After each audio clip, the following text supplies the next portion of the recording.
62 లక్షల మంది ప్రజల్లో మెడ్ప్లస్ బ్రాండ్ మెడిసిన్స్ కి మారడం వలన 915 కోట్ల రూపాయలు సేవ్ చేసుకున్నారు. అదే మెడిసిన్స్ అదే క్వాలిటీతో 50 to 80% డిస్కౌంట్. ఇంకోటి మేడం, అంటే గర్భసంచి తీసేసిన తర్వాత బ్యాక్ పెయిన్ లాంటి సమస్యలు వస్తాయి, మనకు వెన్నుపూసకు సపోర్ట్ ఉండదు అన్న నానుడు ఉంది. యాక్చువల్గా ఇందులో వాస్తవం ఎంత? గర్భసంచి వలన వెన్నుపూసకు సపోర్ట్ ఉండదు.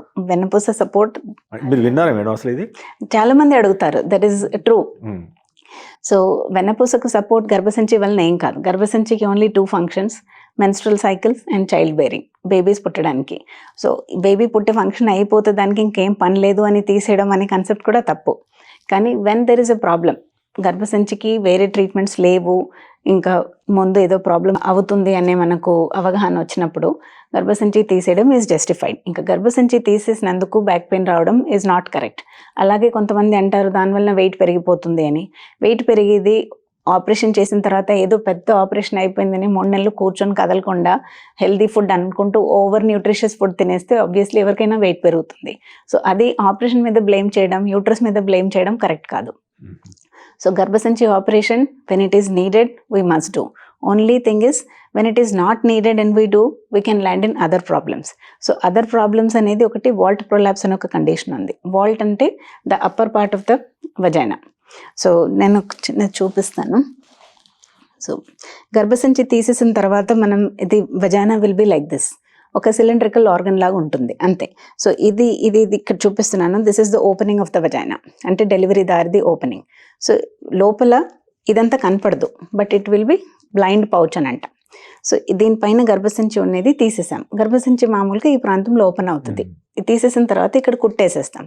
అది ఏ విధానంగా హిస్టరెక్టమీ చేసినా ఈ లెవెల్లో కుట్లు ఉంటాయి.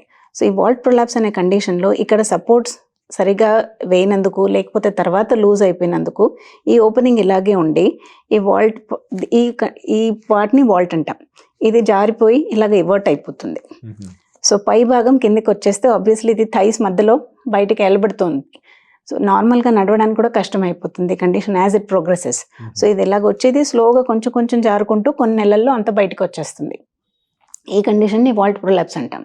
So this is a very common problem for tappu hysterectomies, unnecessary hysterectomies, or even the right hysterectomy done by the wrong people or not done correctly, or sometimes కొన్ని సిచ్యువేషన్స్లో స్టిచెస్ యూజ్ చేస్తామో అవి loose అయిపోతాయి, లేకపోతే కరిగిపోతాయి before time. ఇట్లా జరిగినప్పుడు అసలు మూత్రాన్ని ఎట్లా పాస్ చేయాల్సి వస్తుంది? That is a very common problem. Because అందువలన ఇది కిందికి వచ్చినప్పుడు దీంతో పాటు మూత్రం సంచి కూడా కొంచెం జారిపోతుంది. సో యూరిన్ పాస్ చేయడం అనేది కాన్స్టెంట్ డిఫికల్టీ. సో ఈ కండిషన్కి ట్రీట్మెంట్ అనేది మేము చాలా వరకు చేస్తాము. సో దీనికి ఒక సింపుల్, కొంతమంది ఎవరు ఆపరేషన్ చేయడానికి హై రిస్క్ ఉంటారో చేయలేమంటే ఇది లోపల పెట్టేసి ఇక్కడ రింగ్ ఫిట్ చేస్తాం. ఒక సిలికాన్ రింగ్ వస్తుంది, దాన్ని పెసరి అంటాం. అది ఫిట్ చేసేస్తే ఈ ప్రాబ్లం సాల్వ్ అయిపోతుంది వితౌట్ ఆపరేషన్ ఆల్సో. సో ఎవరు చాలా ఓల్డ్ ఏజ్ వాళ్ళు ఉంటారో, ఎవరికి సెక్షువల్ యాక్టివిటీ అవసరం లేదు అసలు, వాళ్ళకు దిస్ వర్క్స్ వెల్. లేదంటే కొంతమందికి like if you want to buy time for operation, like 3 months తర్వాత చేయాలి అని అంటే ఈ పెసరీ పెట్టేసి వీ కెన్ మేనేజ్. అప్పుడు urine passing, motion passing also can be done. లేదు అని అంటే దీంతో day to day life becomes very difficult. So ఇప్పుడు ఎవరు ఫిట్ ఫర్ సర్జరీ ఉన్నారు ఆర్ కొన్ని రోజుల్లో ఫిట్ అయిపోతారు, వాళ్ళకి ప్రాపర్ సర్జికల్ ట్రీట్మెంట్ ఇవ్వాలి. ఈ సర్జికల్ ట్రీట్మెంట్ అనేది ఓపెన్ మెథడ్, లైక్ కట్ చేసేది ట్రెడిషనల్ వే. అది కాకుండా లాప్రోస్కోపీ ద్వారా ఆర్ రోబోట్ ద్వారా ఈ ప్రొసీజర్ చేస్తాము. ఇది ఇలాగ పైకి పుష్ చేసేసి ఒక మెష్ ఉంటుంది.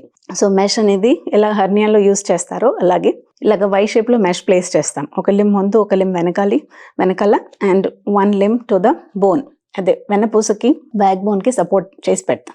అందువల్ల దీని సక్సెస్ రేట్ చాలా బాగుంటుంది. ఇది నేను ఎక్కువ రోబోట్ ద్వారా చేస్తాను. అండ్ రోబోట్కి ఇక్కడ చాలా అంటే maximum use is here. So technology అనేది మనం ఎక్కడ యూజ్ చేయాలి, అది జుడిషియస్గా యూజ్ చేస్తే this is one of the situations where it is very good. అదే కాకుండా ఎవరు రోబోట్ కోసం సర్జికలీ ఫిట్ ఉండరో వాళ్ళకు వేరే మార్గాలు కూడా ఉన్నాయి. సో మేము నార్మల్ డెలివరీ ద్వారా రూట్లోనే కింద నుంచే సర్జరీ చేసేసి ఇక్కడ సైడ్స్లో కొన్ని స్ట్రక్చర్స్ ఉంటాయి, దానికి ఫిక్స్ చేసేయడానికి కూడా ఆప్షన్ ఉంది. సో అది వాల్ట్ ప్రొలాప్స్ సర్జరీ. చేసిన తర్వాత మళ్ళీ జారదా మేడం? అది చేసే పద్ధతి మీద డిపెండెంట్ ఉంటుంది. సో దీంట్లో ఒక్కొక్క ప్రొసీజర్కి వేరే వేరే సక్సెస్ రేట్ ఉంది. సో అది మేము డిస్కస్ చేసి పేషెంట్కి హై రిస్క్ సిచ్యువేషన్ ఎలాగుందో దాన్ని బట్టి ప్లాన్ చేస్తాం. అండ్ ఇదే సర్జరీ వీ నోట్స్ ద్వారా కూడా చేయడానికి వస్తుంది.